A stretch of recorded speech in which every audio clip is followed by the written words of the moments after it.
శోధనలో పడుపుకొండినట్లుగా మెలుగు ఉండి ప్రార్థన చేయండి.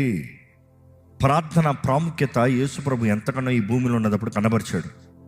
యేసుప్రభు దేవుడై ఉండి ఆ వాక్కు దేవుడు, ఆ దేవుడి ఈ లోకంలో నరరూపధారిగా వచ్చినప్పుడు తండ్రితో సహవాసము, ప్రార్థన ప్రాముఖ్యత, ప్రార్థన డైనామిక్స్, ప్రార్థన పవర్ యేసుప్రభు కనబరిచాడు.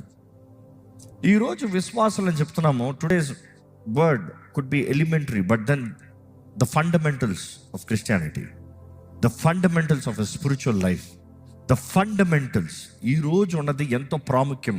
బేస్ అని చెప్పచ్చు, లేకపోతే నీ ఫౌండేషన్ చెప్పచ్చు. ఫౌండేషన్ పునాదులు సరిలేకపోతే గోడలు సరిగా ఉండవు, గోడల్లో క్రాక్స్ వచ్చేస్తాయి.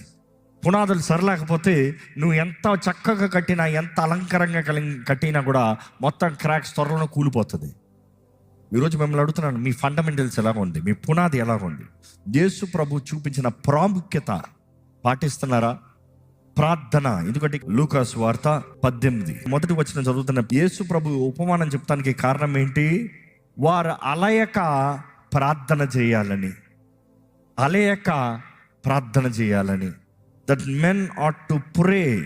You are always ought to pray and not lose heart. హృదయాన్ని కోల్పోకూడదంట, అలసిపోకూడదంట, వేసారిపోకూడదంట.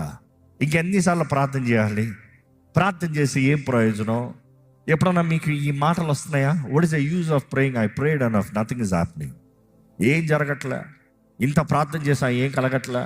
ఏ ప్రార్థన చేస్తానన్నా దేవుడు జవాబు అవ్వట్లే. దేవుడు అంటాడు, విసిగిపోవద్దు, ప్రార్థన చేస్తూనే ఉండు. కానీ నువ్వు ప్రార్థన చేసేటప్పుడు నీ ఉద్దేశం ఎలా ఉండాలంటే దేవుడు కార్యము జరిగిస్తాడు, కార్యము జరిగించాలి. ప్రే విత్ ఫెయిత్, విశ్వాసముతో ప్రార్థన చేయండి.